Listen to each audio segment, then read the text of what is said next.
At niniwala ako na hindi na tayo bago doon sa ganyang turo na bagamat nilikha tayo ng Diyos ayon sa kanyang wangis at sa kanyang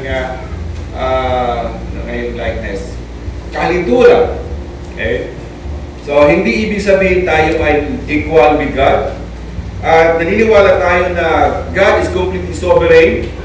Wala po siyang katulad. Wala po siyang sa tabi niya. No? He is complete in control.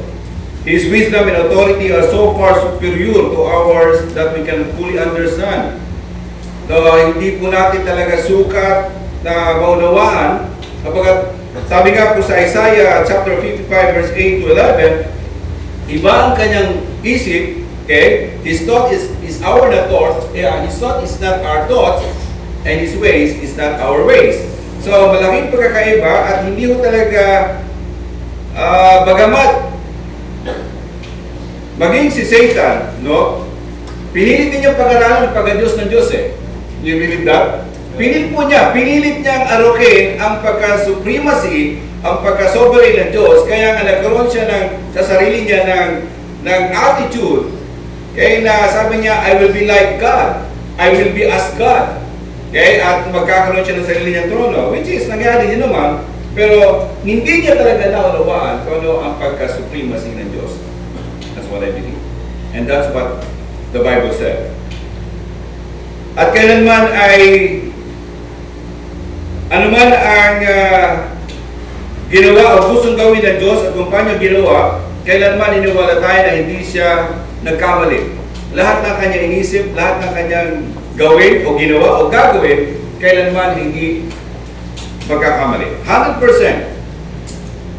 100% hindi siya magkakamali. He never makes a mistake nor fails kung ang gusto niyang i-accomplish ang kanyang plano. At mamaya, marami tayong mapag-uusapan as a response ng tao, lalo mananampalataya sa pagiging sovereign ng Diyos.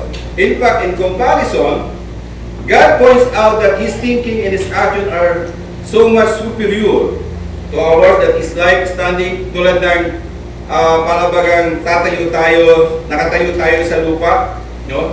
Yung hindi natin maunawaan at minsan nagiging parang katuwaan nila o palaisipan nila, minsan sinasabi natin na para bagang yung supremacy ng Diyos, para bagang yung nakatungtong tayo sa lupa at sinusubukan natin abutin yung langit. Okay? Yun yung minsan nagiging iba tuloy ang katatayuan ng tao sa harapan ng Diyos sapagkat gaya sabi ko si Satan, sinusubukan niyang abutin, no, yung pagka-supremacy ng Diyos. At naniniwala ako may mga mananampalataya, may mga taong ganyan din. Halos gustong abutin ang supremacy ng Diyos.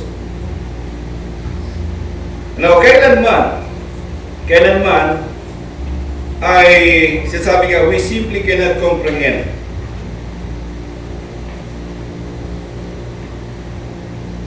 Who can explain how God has planned so that rain and the snow came down? Dahil sabi nga na, sino ang magpapaliwanag kung paano ang ulan na dumating sa lupa or ang ulan o ang snow gumagsak sa lupa? Sino makakaunawa niya? Sino makakapaliwanag? Bakit mayroong snow? At ang science, pinipilit abutin niya, bakit mayroong snow? Sino makakaunawa? Sino ang magpapaliwanag bakit may ulan, may snow na pag lumapag sa lupa, hindi na babalik sa langit at hanggang sa matubigan na lupa at kung ano man na nakatanim sa lupa, mga tanim, mga buto na tutubo. Sino magpapaliwanag? But then, ang tao, lalo na ang science, pinipilit aruhin. Pinipilit abutin yung wisdom, yung knowledge na yan, parang kasi gusto nila maging Diyos. Gusto nila talaga maarok yung karunungan at katalinuhan at supremacy ng Diyos. Then, naniniwala tayo na kung ano man ang sinabi ng Diyos at kung narinig ko nga sa sinabi ni Pastor noon yung tulad ng kwento sa donkey, pag ginamit talaga niya ang sino man, ayun, bisa hindi may paliwanag Yan yung may paliwanag talaga. So, pag mayroong gusto talaga ang Diyos na ipaiwatig sa tao, gagamit talaga siya ng instrumento. Yun ay hindi natin maintindihan. Bisan katulad ng burning bush. Kaya nagsilita ang burning bush kay Moses. Okay? O, nagsilita yung donkey. Nga, sabi nga ni Pastor, nakakatakot, baka mamaya pati si Perry magsalita. Okay. Ako, kinakausap ko rin si Max. Kasi may aso ko, si Max.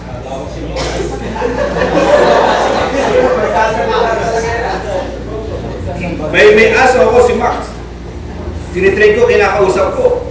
Pero gusto niya magsalita, pero hindi siya makapagsalita eh. Kaya minsan pag pinakain ko gabi-gabi, parang gusto niya, mayroon siyang gusto sabihin. Pag bababa ako at inalis ko sa pagkakatali, tatakbo, iihilaw pala. Ano gusto niya sabihin? Iba yung ihi, iba yung pupupo. Kung hindi mo maintindihan, hindi mo siya mauna, magagalit ka. Kaya ako, kaya minsan nakikita ni siya, kung paano minsan pinapalo ko. Kaya sa ingay-ingay, madaling araw mag-ingay, gano'n. Meron siyang gustong sabihin. Hindi lang niya masabi. Kung ikaw, uunawain yung gusto sinasabi niya sa'yo, at kung meron kayong connection, yun po yun eh. Kaabon yung aming communication. Na-advance namin yung communication sa aming Father's Conference. So kung meron kayong relasyon o intimacy, maunawaan mo ang gusto niya sabihin din. Kaya pag ginanggat ko siya tali niya, hihilahin niya ako doon sa damuhan. Doon gagawin niya yung ihi at saka ubo. Gagawin niya pareho. Okay? Kaya minsan nagagalit ako sa kanya, pero meron siyang gusto sabihin. Ngayon, pag gutom naman siya, hindi ko pinapasin, kakalampigin yung pinggan. Yung kainan niya, kakagatin, yung laging kakalay-kain ng lampa niya, para marinig ko, gutom na siya, yung pinggan niya, lagyan ng pagkain. Kaya gutom na ako. Okay? Now, narinig niyo na ba yung kwento ng nag-Bible study yung isang preacher sa company ng Chinese? Narinig niyo na ba yung kwento yan? Yung preacher at yung Chinaman. So, nag-Bible study yung preacher doon sa kumpanya ng Chinese. So, yung pinaka-manager, nagkausap sila at winitisan ng preacher yung manager. So, piniliwanag ng preacher kung paano yung supremacy, yung sovereignty ng Diyos. Piniliwanag niya, lahat ng nakikita mo, yan ay gawa ng Diyos. Yan, ganyang kakapangyarihan at ka-supremacy, ka-supreme ang Diyos. Nakita mo yung bundok, yung lupa, bagay yung hangin na hihingi mo, gawa ng Diyos yan. Sabi ng preacher doon sa Chinese, sabi niya, hindi ako maniwala. Sabi niya, ikaw hindi niniwala na mayroon Diyos. Hindi ako niwala mayroon Diyos. Sabi ng Chinese. Sinasabi na sa iyo na lahat ng bagay nakita mo sa mundo ay gawa ng Diyos. Hindi pa rin ako niwala mayroon Diyos. So medyo nagkaroon ng argument. Sabi ng preacher, check ba? Ikaw ba manager? Ikaw ba may-ari ng kumpanya? Oh, kaya nga ako. May-ari, ako kita. Malit kita. Na maliit mata, malaki kita. Kaya lahat nakita mo. So ibig sabihin, paano mo ginawa ang mga negosyo nito? Aking isip yan lahat. Aking isip. Aking isip, paano gawa ito? Paano igawa yan? Aking isip lahat yan, kaya ako kita. Maliit mata, pero malaki kita. Sabi niya, ang galing. Nag-isip ka, kaya nga, meron ako tao, ako kita, kaisip ko lahat to. Sabi ng preacher, alam mo, Mr. Ching, hindi ako maniwala. Kasi sabi mo, hindi ka maniwala, meron Diyos kasi hindi mo kikita Diyos. Sabi ng preacher, hindi ko ako maniwala na meron kang isip. Bakit hindi mo ako maniwala na meron ako isip? Gawa ako isip ko ito. Lahat isip ko yan. Hindi ako maniwala na meron kang isip. Sabi ng preacher, nag-isip na rin. Bakit hindi ka niwala na meron ako isip? Kasi hindi ko kita isip mo. Kaya may isip? Pero Max, may isip ka? Niwala ka meron kang isip? Niwala ka meron kang isip, pero hindi mo nakita isip mo. Okay? So, naniniwala tayo, and that is actually the supremacy of God. Alam natin na mayroong Diyos. Naniniwala tayo may Diyos. Amen? Naniniwala tayo lahat ng bagay, maging yung ating ginagawa, yung ating sarili mismo. Okay? Naniniwala tayo yung supremo. Kaya lang, minsan sabi ko nga, pinag-aaralan natin pagiging supremacy o sovereignty ng Diyos. And I believe that is just, for the sake of knowledge. So, hindi naman actually gini-question natin or talagang gusto nating malaman ang pagka-Diyos ng Panginoon para tayo maging Diyos. But of course, that is for the sake of knowledge. Now,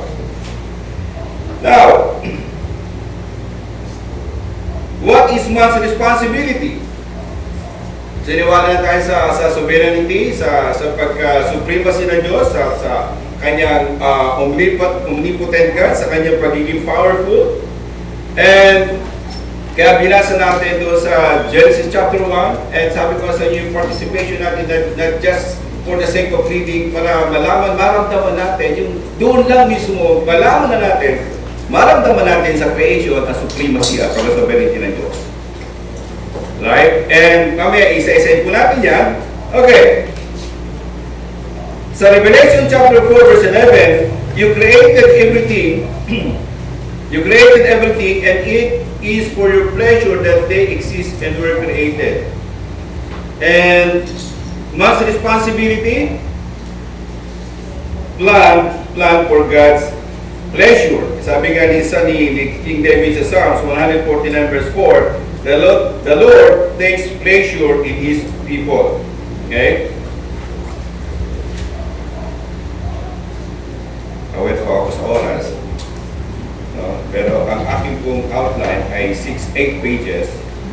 Tinanong ko kung magaganyan ako ni Brother Reggie. Alright. So let's plan. What is man's responsibility and response, to God's sovereignty? Number 1, based doon sa Revelation na binasa ko at saka doon sa Psalms 149, number 1, it gives pleasure to God when we trust Him completely.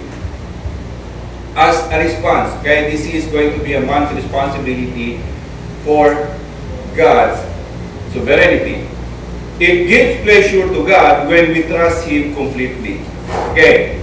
By faith, siguro naman kilala natin si Noah. Okay. Noah built a ship in the middle of dry land.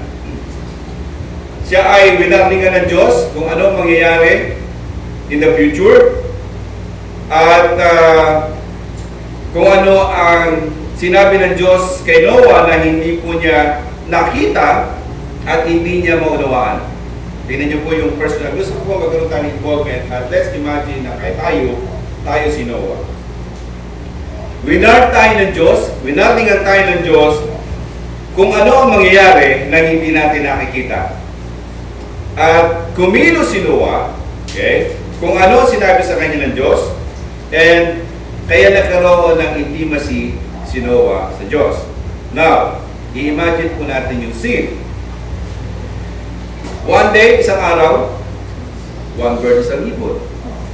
So isang araw, lumapit ang Diyos kay Noah, or nangusap ang Diyos kay Noah, at sinabi kung paano ipapakita ng Diyos ang kanyang pagka-Diyos.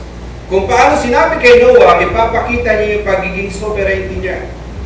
Ipapakita niya sa tao yung kanyang pagiging omnipotent sa mga taong hindi nananampalataya sa Diyos. Sa mga taong hindi naniniwala na mayroong Diyos. Katulad ni Chekwa. Kaya yan walang isip. Pero siya mayroong isip. Pero hindi niya kita isip niya. Okay. Gusto ipakita ng Diyos sa kanyang pagiging powerful laban sa mga taong hindi nananampalataya sa Kanya. And God commanded Noah to build a giant ship that will save his family and the animals. Okay. Nung inutusan si Noah ng Diyos, remember ba ninyo kung ilan ang animals ang natira sa arko ni Moses? Walang natira? Noah. Okay. Hindi kaya, participation. Inuhuli ko lang po kayo.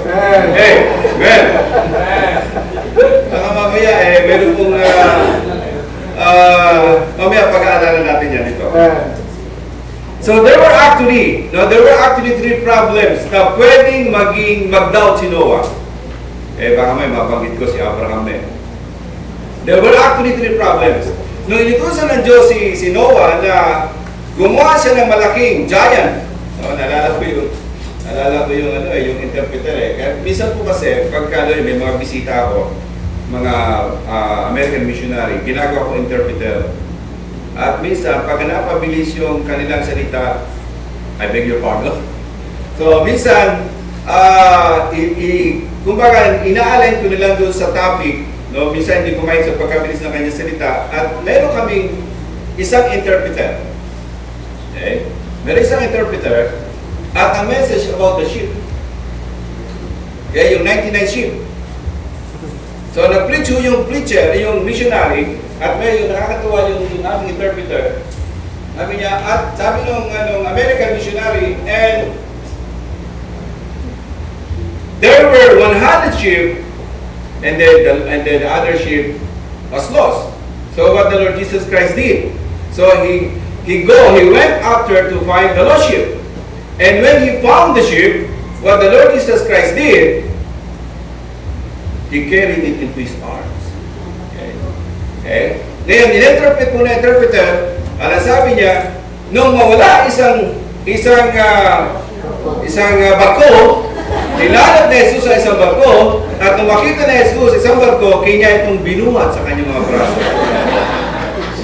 Nagtawanan yung mga tao, nagulat yung American missionary, bakit nagtawanan, seryoso yung message. Sapagkat yung pagkaka-interpret niya ay iba. Kasi natupa, naging barko. Imagine ninyo, si Yesu Cristo nakita yung barko at binuhat sa kanyang braso yung barko at nilalabay. Okay? Kaya kung mag-interpret kayo, mag-ingat kayo. Alright, as I said, there were actually three problems para magduda o maging cause kay Noah na magduda. Okay, number one, hindi nakita. Noah never seen a rain. Kaya hindi niya nakita wala siya nakita ulan, sapagkat during those times, ang ginagawa lamang ng Diyos ay i-irrigate yung lupa, no, para magkatubig. No, walang ulan. And 100 years yata, walang ulan. And second problem, si Noah nakatira 100 miles away mula doon or 100 miles away sa nearest ocean. Kaya sa pinakamalapit na dagat.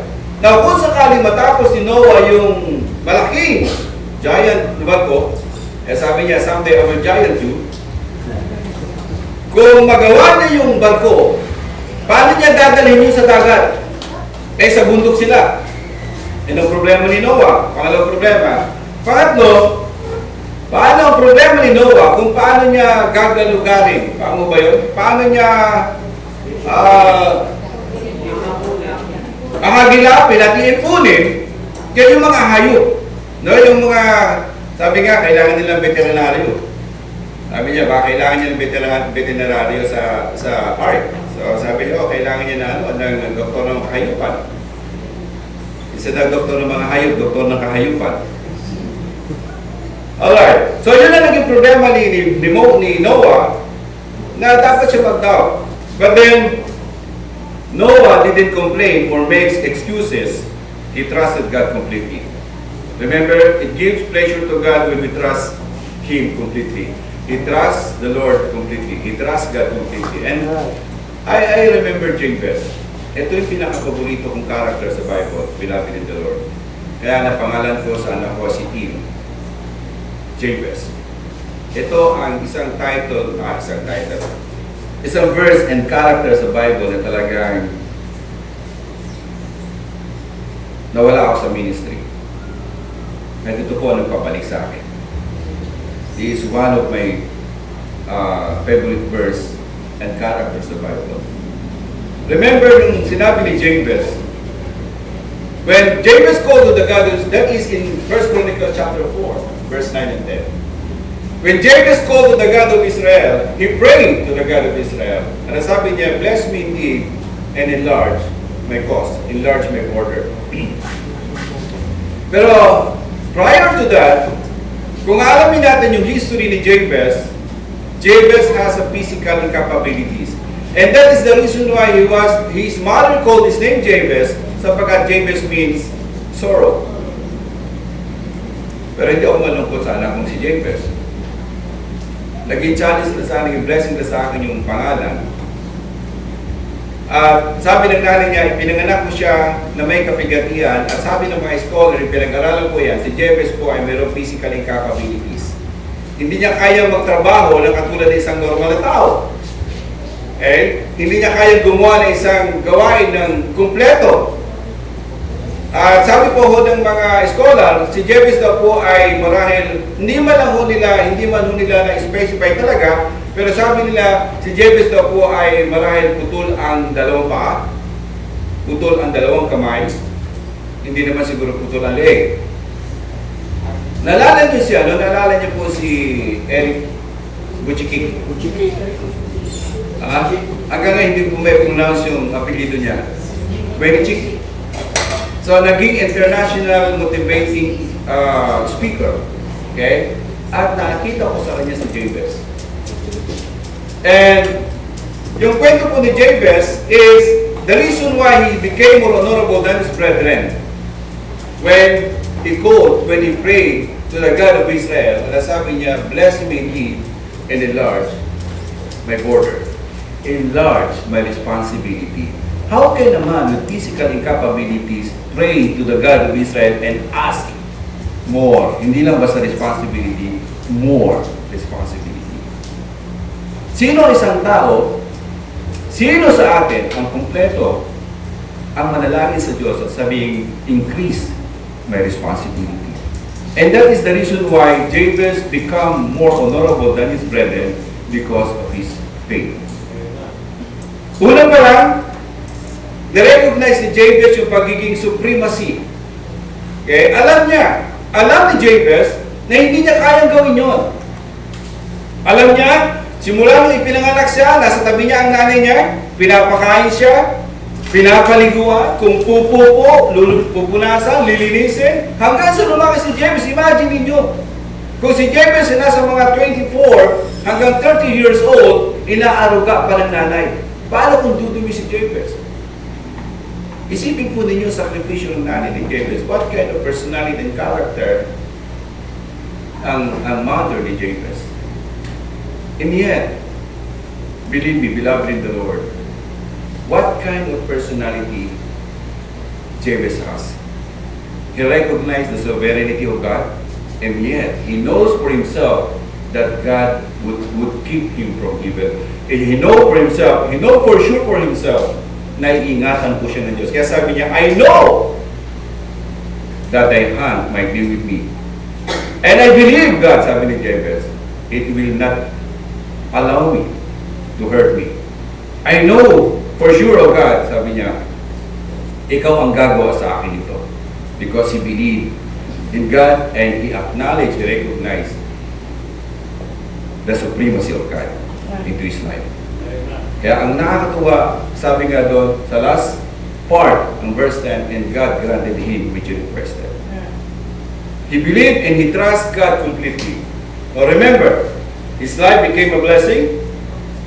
Trusting God completely means having faith that He knows that He is best for your life. Alam po natin yan, na kung tayo magtitiwala sa Diyos completely, at alam po natin na niniwala tayo, at dapat tayo maniwala, na pag tayo nagtiwala sa Diyos, alam natin na ang Diyos hawak ang buhay natin, at alam po natin, alam ng Diyos kung ano ang best para sa atin.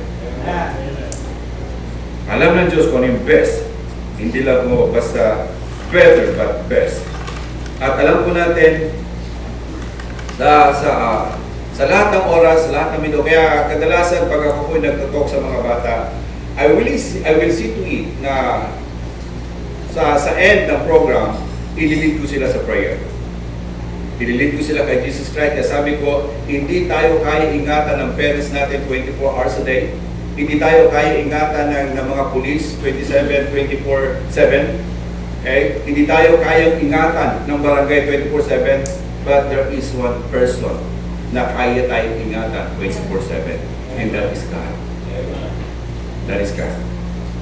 Now, it took Noah 120 years to build the ark. Okay? Imagine 120 years walang ulan.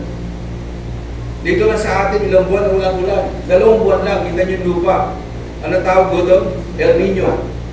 Nagbibitak-bitak. El Nino, imagine kung 120 years, maaring, sabi nga po ay, imagine face many discouragement days, nga rin naging discouragement days kay Noah, at walang ulan bawat taon, at maaring siya po ay kinikriticize, siya po ay walang awang kinukutyan ng mga tao, di ba ka? Ay, Noah, anong sinasabi mo? Anong ginagawa mo? Isa kang baliw! Isa kang baliw! At maaring yung mga anak ni Diyos ni Noah ay nahihiya.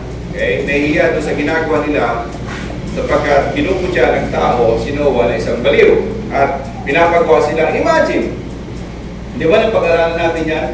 Ang ark ko pala, kung nakakita na kayo ng aircraft carrier, ganun kalaki ang ark ko. Okay? Nakakita na aircraft carrier? So kapin nyo, halos ganun kalaki. Ilang level ho yan. Kaya nga sabi nung yung kaibigan kong US Navy na na-assign dyan, hindi mo kaya ikutin ang aircraft carrier isang araw.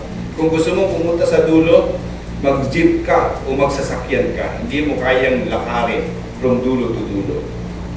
Ganun kalaki ang arko.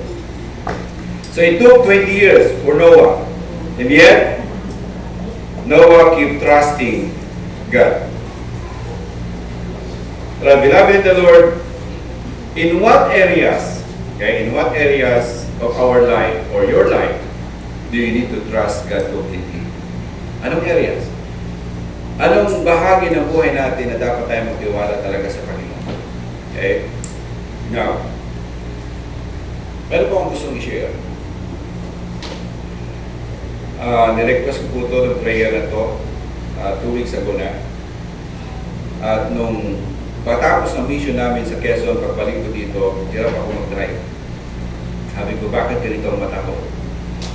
Hindi ko makita yung kasalubong ko, hindi ako makapag-overtake hanggat hindi clear yung mag-counterflow yung kabilang side. Kapag hindi ko ma-determine kung gaano kalayo o kalapit. Minsan, pag nagsasaling ako ng tubig, akala ko mababaw, malalim pa yung tubig, yung pala aapaw na. Kasi nagpa-check up ako, nakadalawang check up ako for second opinion. At talagang tinignan pati loob ng mata ko. Akala ko outside, superficial lang. Pero sabi ng doktor, merong blood clot sa retina. Nakita ko yung picture na yung mata ko, sa likod ng mata ko nakita na merong blood clot. Buti hindi yung main retina, yung branches lang. Kaya ngayon, ang advice agad ng doktor is laser. Second opinion, doon sa medical city, sabi sa akin, kaya pa injection. Sabi ko, Lord, I believe in you. I believe in your sovereignty. I believe in your supremacy. As much as possible, I don't want anyone, even apparatus to touch my eyes. This is yours. Nagagalit sa akin ng anak ko dahil ayaw pa ako. Bakit ayaw pa daw magpa-opera? Ayaw pa magpa-laser.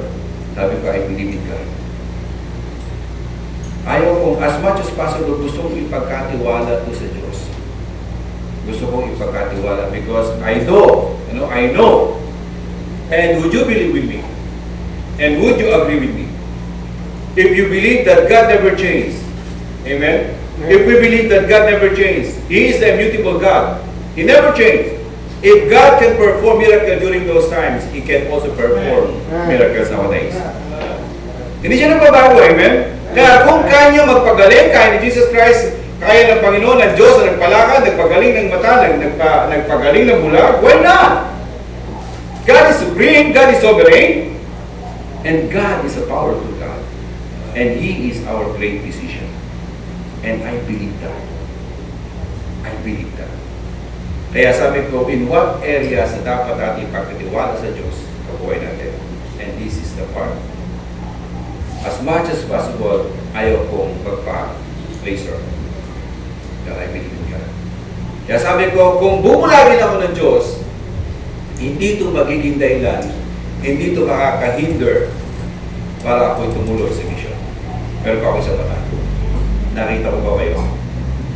Kung bubulagin, kung tutuloy na Diyos na magbubulag isang mata ko, meron pa ako sa mata, hindi ito magiging hindrance para hindi ko ituloy yung mission na gusto niya pagawa sa akin. At kung ito ang challenge sa akin, ito ang ginawa ng challenge sa akin ng Diyos, so be it, and I take it 100%.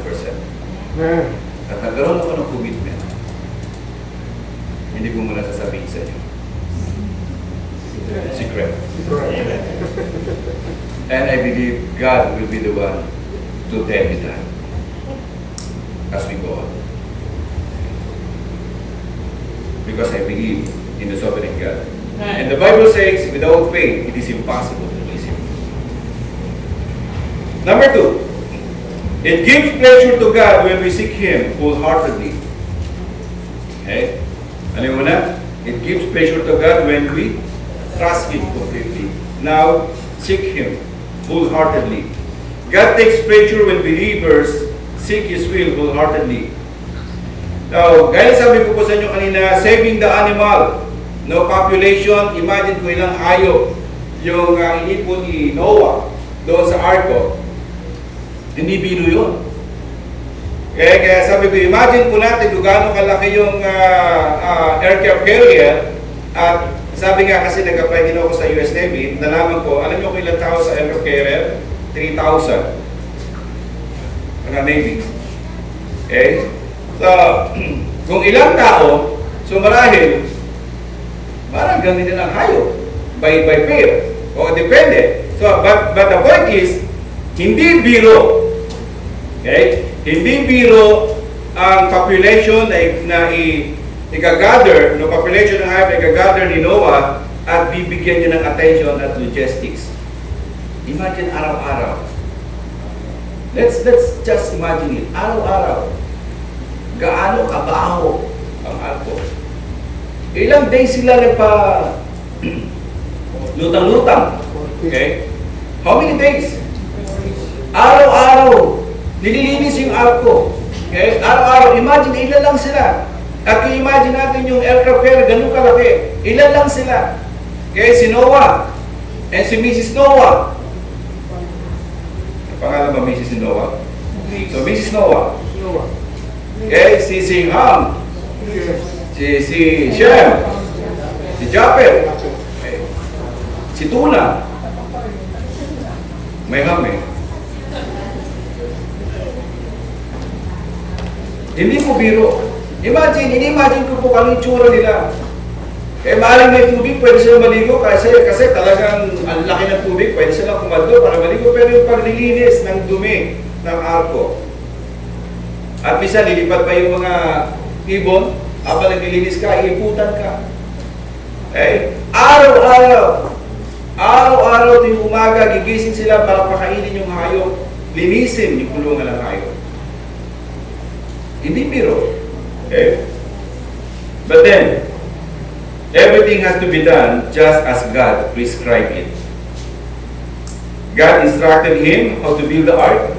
Okay, nakita po natin yung instruction ng Diyos kay Noah kung paano gawin yung arko. Okay? Again, as second, every details, the size, shape, and materials. Sinabi ng Diyos kung paano gagawin ni Noah yung arko, yung materials, yung shape. Imagine, ano? Kita niyo yung supremacy ng Diyos. Pati yung size. Yung shape. Pwede ko ako, si Noah, pwede gagawa nila ako ng kung ano man pwede yung gawin. Hindi ko kailangan sundin yung prescription ng Diyos. No, pwede namang isang square na lang eh. Basta maglulutang-lutang na kami. Pero may size. So everything, details, sinunod ni Noah. And the different numbers of animals to be brought on board.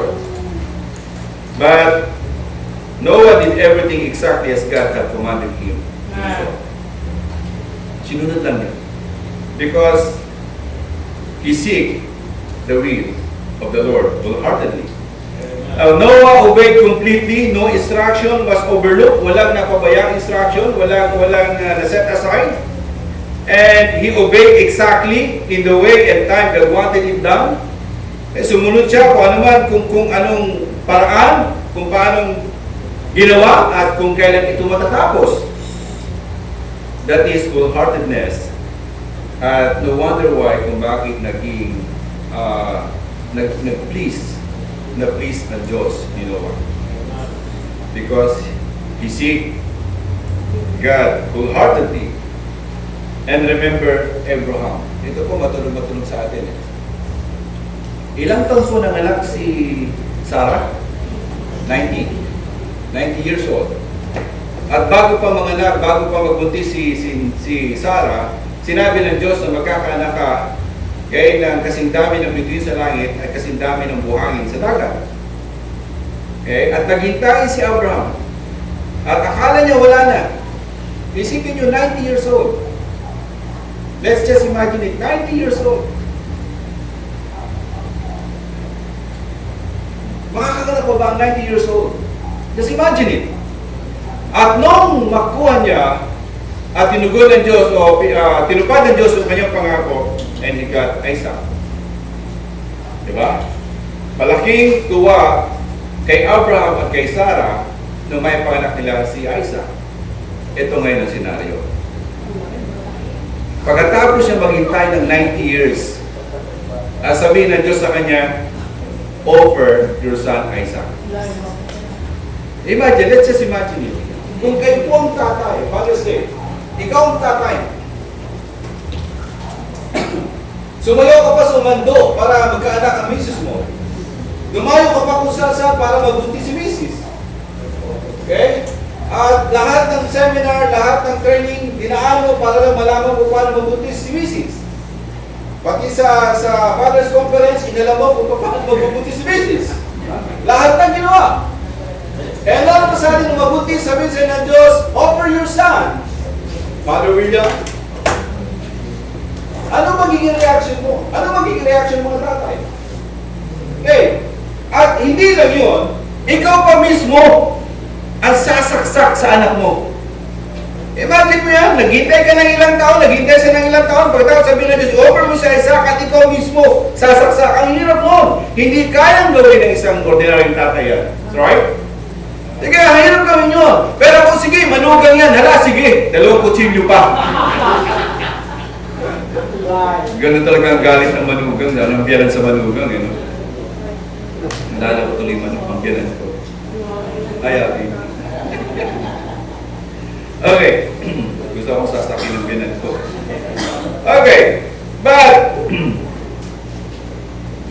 Abraham seek God's will and obeyed wholeheartedly. Alam niya ang kalooban ng Diyos. Alam niya masakit. Alam niya, but then hindi niya alam kung anong gusto ng Diyos sa kanya, but he just obeyed wholeheartedly. Sa ganong areas, sa ganong senaryo ng buhay mo, mahirap talaga. Magtatanong ka eh. Right? Magtatanong ka. Bakit ganon? Ito nga, sabi ko nga sa sarili ko minsan, Lord, kung kailan pa ako? Kung kailan pa inopen din kesa, bakit ako nagkaganito? Sinabi ko agad, Lord, sorry. Magtatanong ka talaga, mag-question ka, bakit? If God asks you to build a giant boat or offer your child, meron ka question, meron ka objection, meron ka reservation. Siguro kung iba-iba sabihin, meron tuloy ako naalala. Balik sa amin ng mga tatay ko kikwento. Sorry mga nanay, or fathers only. Okay. But Abraham seek God's will and obey wholeheartedly.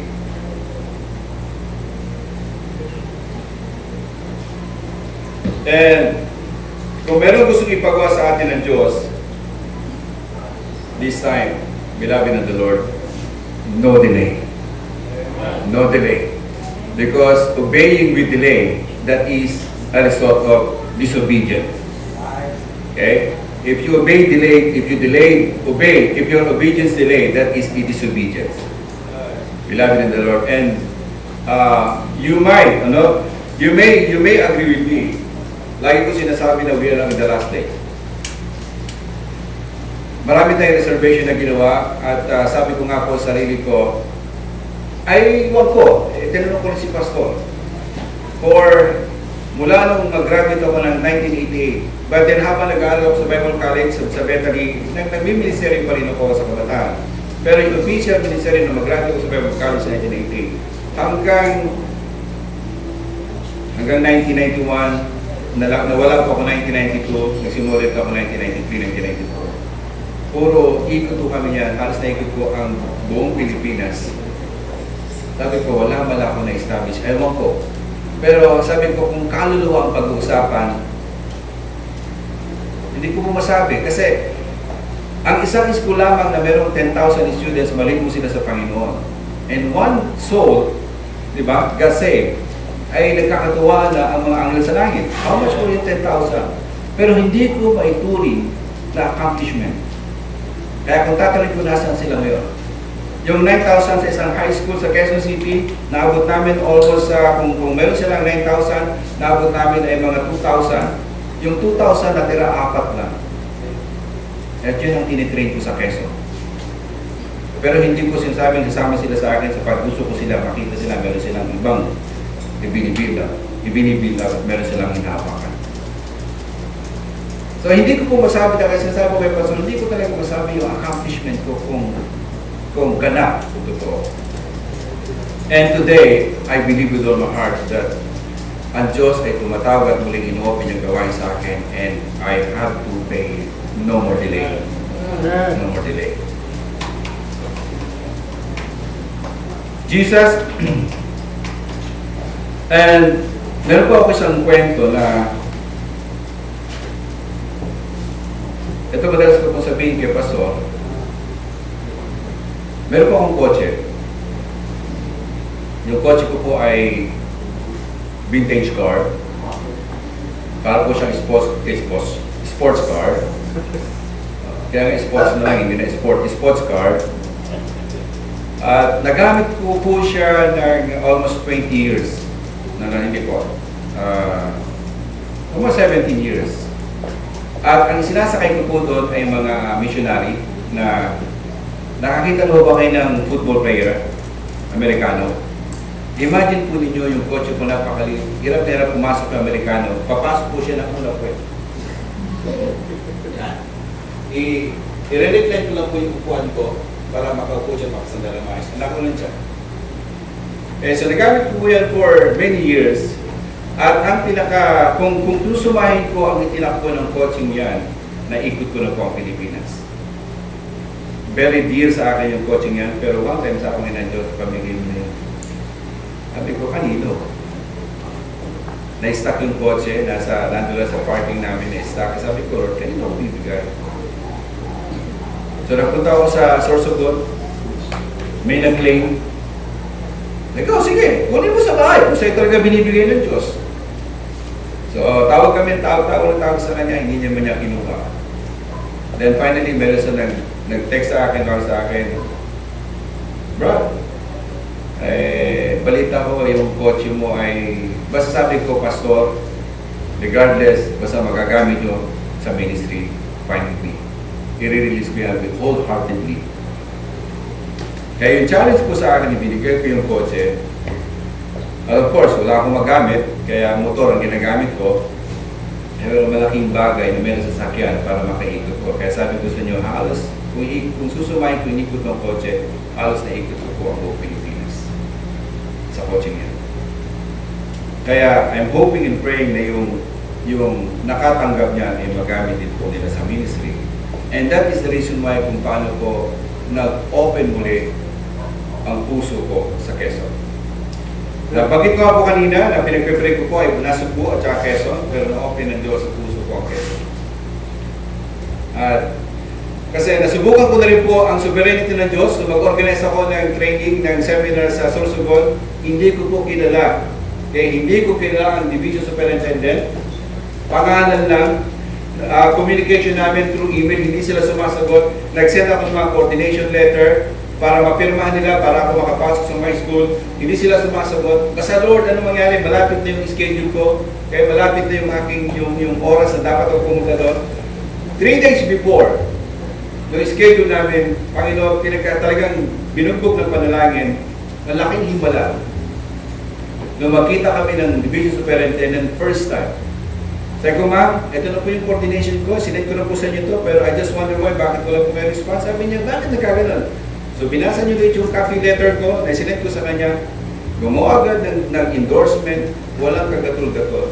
Gumawa ng endorsement, binigay sa akin, at lahat ng Sorsogon City School, binigyan po ako ng endorsement. Kaya nakakasyak minsan, if you just seek the Lord wholeheartedly, if you just completely trust Him, hindi ko kilala, basta pinagkatiwala ko sa Kanya, and if you could just obey wholeheartedly. Ikaw mismo ako mismo na natutula, nagugulat na siya. Ako mismo na siya. Pagka pinag-pray at talagang alam na Diyos kung ano dapat mong gawin at maniwala ka sa Kanyang pagka-supremacy, I tell you, beloved in the Lord, ikaw mismo mamamangha. Ikaw mismo.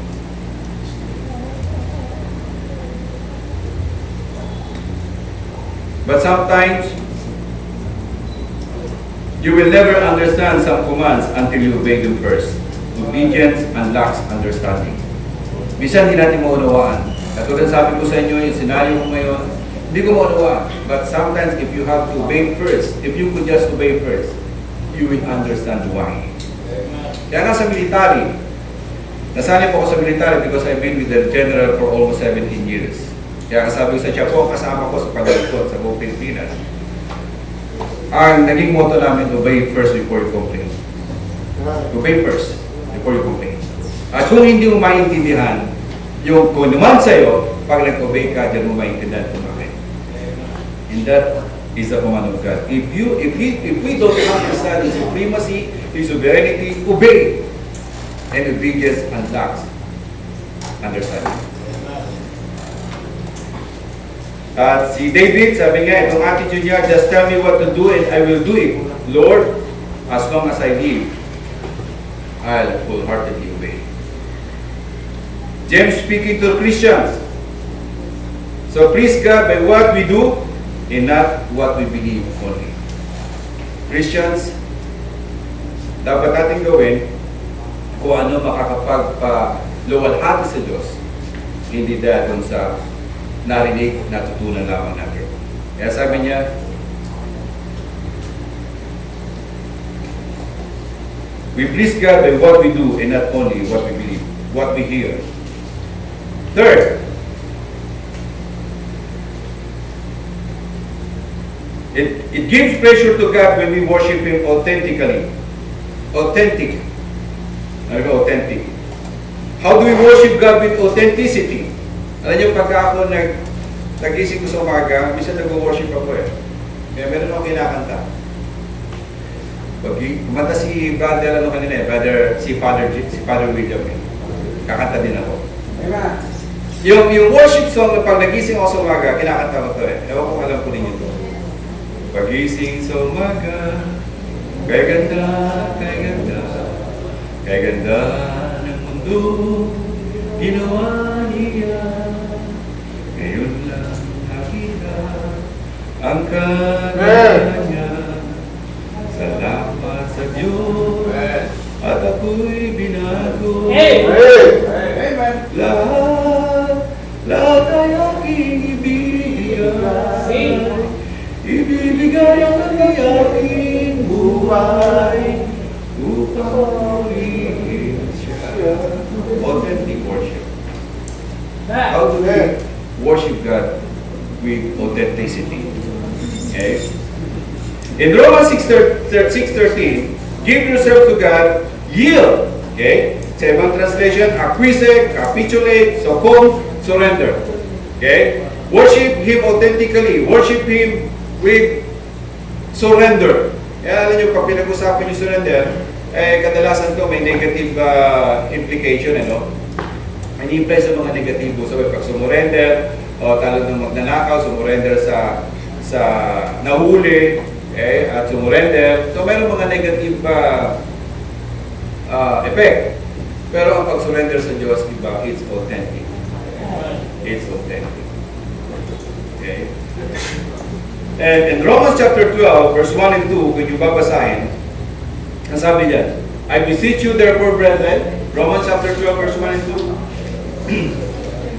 Okay, sabi, I beseech you therefore, brethren, by the mercies of God, that you present your bodies a living sacrifice, holy, acceptable unto God, which is your reasonable service, and be not conformed to this world, but be transformed by the renewing of your mind, that ye may prove what is the good and acceptable and perfect will of God. Beloved, Romans chapter 12, verse 1 is the heart of worship. That is the heart of worship. Kaya nga, I beseech you, brethren, okay? How do we worship God with authenticity? One, God please when our worship is authentic. As I mentioned a while ago, when Jesus said, you must worship His Spirit. Kaya hindi naman sinabi ng Diyos na mag-worship tayo ay yung Spirit na sinabi dito, hindi Spirit ng Diyos. We are a tripartite person. Okay? We have soul, body, and spirit. So sinabi sabi dito, ito ba? When Jesus said you must worship in Spirit, hindi niya nire-refer yung Holy Spirit, but ang Spirit ng Diyos na nasa atin. Amen? Meron tayong Espiritu. Kaya nga, ako nga nagtataka, kahit hindi tayo mananampalataya, at maging atheist, naniniwala meron Diyos. Ang evolutionist, meron Diyos. Niniwala sila meron Diyos.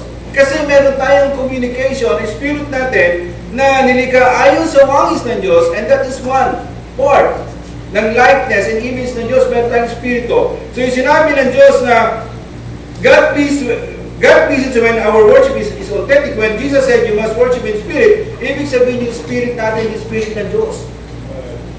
Kaya sabi ni Paul, minsan, kadalasan nababasa natin, quicken your Holy Spirit. Quicken your spirit that is in you. It is not the Holy Spirit. It is not God's Spirit, but our Spirit. That is worshiping with authenticity. Now, i-imagine niyo, please, beloved in the Lord, how do we worship? How do we worship? The Spirit that resides in our body and that God designed our spirit to communicate with Him. Worship is our spirit responding to God's Spirit. When Jesus said, love God with all your heart and soul, He means that worship must be genuine and heartfelt. It is not just a matter of saying the words. When we worship, God looks past our words to see the attitude of our hearts. The Bible says, man look at the outward appearance, but God look at the heart. Ang worship, authentic na worship is hindi lang yung physically narito. Okay? Yung authenticity ng worship. How do you feel that you are worshiping the Lord? By just opo dyan, nakikinig, natatawa. Okay? Nakikipag-interact. So how do you worship with authenticity? Heartfelt. Kaya sabi, if we worship not only the Spirit, because the Spirit is not communicating with God's Spirit, yun ang ating connection, and of course, soul and heart. Now,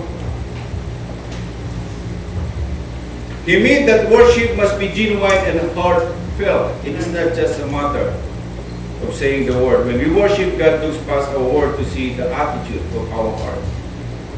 Now, since worship involves enlightening God, it engages your emotion. Minsan, napipil ba ninyo o nabasa sa atin kung paano kayo mag-worship? Diba, pagpasok ko pa lang dito, pinapil mo yung ambience na talaga may Holy Spirit, may Spirit ka, may involvement, hindi lang yung ating sarili. Okay? Kundi kung ano yung imagine, don't forget that we are created by God according to His likeness and image. Kaya lang ma-feel natin, that is the authenticity of worship. Hindi naman sinabi maging emotional tayo. Kasi pag emotional, sabi din sa Bible, ang emotion is very deceitful. Unlike yung ibang nag-worship, kantahan na kantahan, okay? Hanggang sa nag-iiyakan na, they are just worshiping. Pero minsan, yung spotlight worshiping na Diyos, nawawala sapagkat nagiging masyadong emotional. But yung sinasabi ko dito is just the involvement. Okay? Actually, hindi lamang ng spirit, hindi lamang ng soul, kundi hindi lang naman emotion.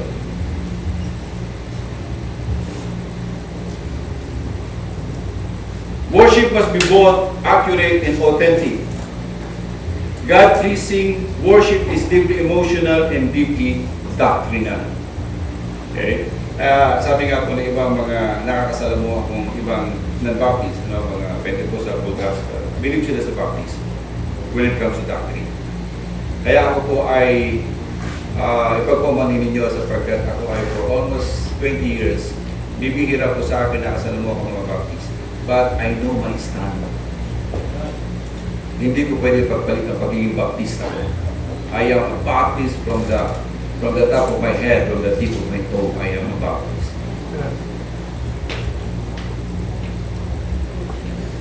Pati ipin ko Baptist.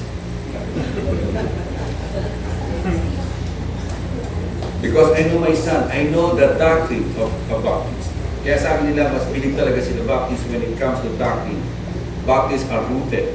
Kaya sa pagdating sa worship, iba lang ginagawa nila, iba yung sa atin. Okay?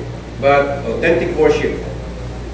God please when our worship is accurate. Worship must be based on the truth of Scripture, not our own opinions about God.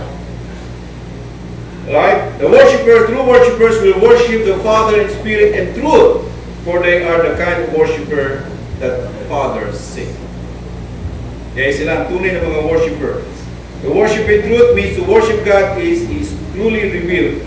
Kaya sabi ko sa inyo kanina, habang binabasa natin Genesis, just try to meditate and look at it. Not just because for the sake of reading. Imitate. Imagine niyo kung ano yung binabasa natin at kung sino yung tinutukoy sa binabasa natin sa Genesis. Okay? Accurate truth. God please when our worship is accurate. God please when our worship is thoughtful. Okay? Thoughtful. Kala natin, basta mag-worship lang tayo, gano'n, pero may thoughtfulness. When Jesus said to love God with all your mind, meaning you must engage your mind. If worship is mindless, it is meaningless. Jesus called thoughtless worship vain repetition, traditional and superstitious. Ito nga, madalas natin napakinggan sa lesson ni Pastor, to me, personally, kung pupunta tayo dito at wala yung isip natin dito, wala tayong involvement, but better na wala tayo pupunta dito. Agree? Kapagkat, mamaya, meron pang... Okay.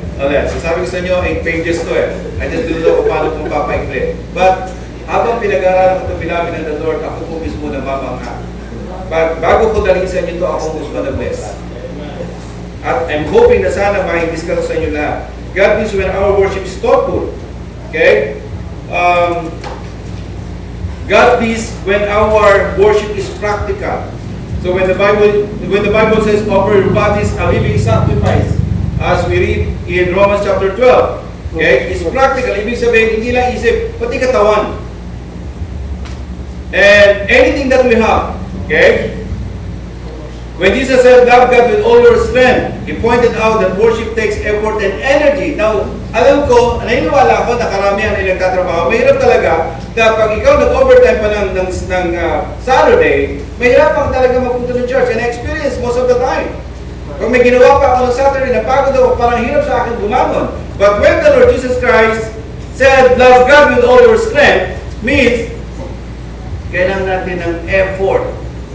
Pagod man tayo, but we need an effort to get up. Minsan, worn out na tayo, minsan, pagod na tayo, minsan, sa pagtulong natin sa iba, hindi natin kaya.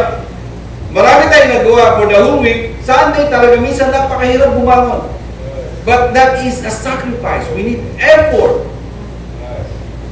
If we love God with all our strength? That is the question. Kung hindi po natin nakukuha yan, ano daw kung paano po tayo lumalago sa ating spiritual na buhay. Fourth, it gives great pleasure to God when we declare authority to become Christ-like. Dito tayo magtatapos. It gives pleasure to God when we declare authority to become like Christ. Ano yung authority? John 1:12. Okay? God knew what He was doing from the very beginning. He decided from the outset to shape the lives of those who love Him along the same lines as the life of His Son. So gusto ng Diyos na makatulad tayo ng Panginoon. Okay? But again, hindi tayo equal ng Diyos at kailangan hindi tayo magiging Diyos. Okay? Hindi tayo magkakaroon ng kapangyarihan na katulad ng minitini ni Satan. But ang gusto ng Diyos sa atin ay ma-develop tayo that authority, okay, ma-develop yung ating character, ma-develop yung ating personality. Lahat ng diniscuss po natin dito dapat makita sa atin as we declare the authority to become like Christ. Imagine, but as many as receive Him, to them give He what? Power. But as many as receive Him, to them give He authority. Now, if we declare, we have to declare, in order for us to give pleasure to God, we have to declare that authority to become like Christ. Now, lahat po na diniscuss natin from the beginning that actually the attributes, that actually the personality, kung paano makita sa atin if we would like to become like Christ. That authority. We were created to become like Christ. From the very beginning, yan ang gusto ng Diyos sa atin. Ayaw tayo maging Diyos. He doesn't like us to be God, but He wanted us to be a godly person, a godly believer. The Bible says that all people, not just believers, possess part of the image of God, but the image is complete and has been damaged and distorted by sin. So God sent Jesus on a very special mission to restore the full image that we have lost. Kaya sa John 1:12, now, kung pagmamasdan po ninyo,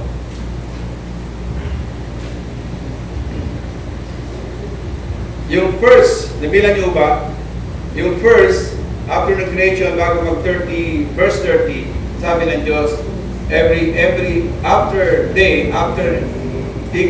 the creation, from day one, and God saw that it was good. But after He created man, sabi niya, it was very good. Napakapalad natin, beloved in the Lord. Napakapalad natin. And God, from the beginning, want us to be like His Son. Di ba nakakatuwa? Pagka narinig natin mga tatay, like father, like son. Ako, pag sinasabi sa akin, kamukha mo anak mo, wow, it's actually, it pleases me. Ay sabi ko, ang ganda ng anak, ang gwapo ng anak ko. Tapos sinabi, siyempre, tatay gwapo din. Masagot naman yung kapatid, si Kuya Lambal. The full image of the full image and likeness of God through Jesus Christ. Actually, the visible image. We are the invisible image. We are the visible image of the invisible God. Of course, iliwanag ko sa inyo kanina, hindi tayo pwede maging Diyos. Okay? Alright. God wants you to develop the kind of character. Ito po yung sinasabi ko sa inyo kanina. Okay? Form God's as response to God's sovereignty. Form God's family. Ephesians chapter 1 verse 5, have been predestinated as unto, binabasa natin, adoption of children by Jesus Christ to Himself, according to the good pleasure of His will. In 1 John 3:1, it shows how very much our Heavenly Fathers love us, for He allowed us to call His Son, and we really are. Now, ibig sabihin, this character, one is formed for God's family. Tayo ay na-form para po sa pamilya ng Diyos. So we have to take note of that. Okay? Tayo po ay na-form start treating other believers like members of your own family. Kaya sabi ko sa inyo kanina, hindi lang po kung kayo kapuso, kapamilya pa. Start treating other believers like members of your own family. Second, experiencing life together. Okay? Fellowship, sabi sa Hebrews, forsaking not the assemblies of ourselves together as manner as do. Okay? But forsake not the assemblies. Is experiencing life together. In Colossians 3:15, and let the peace of God rule in your hearts, to the which also you are called in one body, and be thankful. How wonderful it is, how pleasant for God people to live or dwell together in unity. Let's have that experience life together. Kaya salamat po sa pagkakita kung paano tayo nagmamahalan. At ang totoo, gusto ko mag-testimony kanina dahil napulong-pulo po ako ng pagpapala binibigay na nagugulat na mga po ako sa ginagawa ng Lord sa amin. At bukas, lahat po kami, mag-uusap po kami mamaya. Real fellowship, people experience authenticity. Real fellowship, people experience mutuality. Real fellowship, people experience sympathy. And real fellowship, people experience mercy. Alright? Now, hindi ko matatapos, but I just would like to end this with one story. Ano yan po ba yung kwento ng tubod? Okay. Now, narinig na po na iba to, pero for the sake of those na hindi pa alam, kasi dito po tayo dine-develop eh. At yung ending po ng outline po is how the Lord would like to develop our character, our personality, us to become like Christ. Dumating po meron po isang seminar, nag-usap po si Uod at saka si Ahaz. At sabi ni Ahaz kay Uod, Uod! O ano? Natutulog si Uod. Ano yun? Gulo-gulo mo eh. Papahinga ako eh. Sabi ni Ahaz, atin tayo doon, merong seminar. Meron doon, merong character development seminar. Sabi niya, ay, ikaw na lang. Pahinga ako eh. Sabi niya, sige, bahala ka. Maganda daw to eh. Marami akong matututunan. At sabi na nila, magbabago ako eh. Talaga, sige, umatid ka. Tulog ako, sabi niya, buo. Lumakad si Ahaz. After 1 hour, bumalik si Ahaz. Okay. Uod! Oh, ano naman? Ay, grabe, sabi niya. Kung umatid ka lang, ang galing ng mga speaker. Si Father Willa, galing. Si Father Reggie, ang galing. Sabi, galing. Pakiramdam ko talaga. Natanggal lahat yung mga laman ng kalooban ko. Sabi nung Uod, oh, talaga, nagbago ka. Oo naman, sabi ng Ahaz. Bakit Ahaz ka pa rin? Na-challenge si Uod. Si Uod ang umaten. After 1 hour, bumalik si Uod. Ahaz! Nagulat si Ahaz. Nasaan ka? Hindi ka na makita. Nandito ako. Asan ka nga? Andito ako lumilipad sa ulo mo. Oh! Ano nangyari? Ang ganda. Sinabi mo totoo. Nakapagbabago na. Pumunta akong Uod. Ngayon, parang nakita. What I'm trying to point out. Ang tagal na natin pinag-uusapan. Ang tagal na natin pinag-uusapan ang sovereignty ng Diyos, ang kaligtasan, ang character development, personality. Ang Ahaz, pag nagpalit ng balat, Ahaz pa rin. Pero ang Uod, caterpillar, pag pumasok sa kuko, paglabas. Which are we? Which are we? Beloved in the Lord. Thank you so much.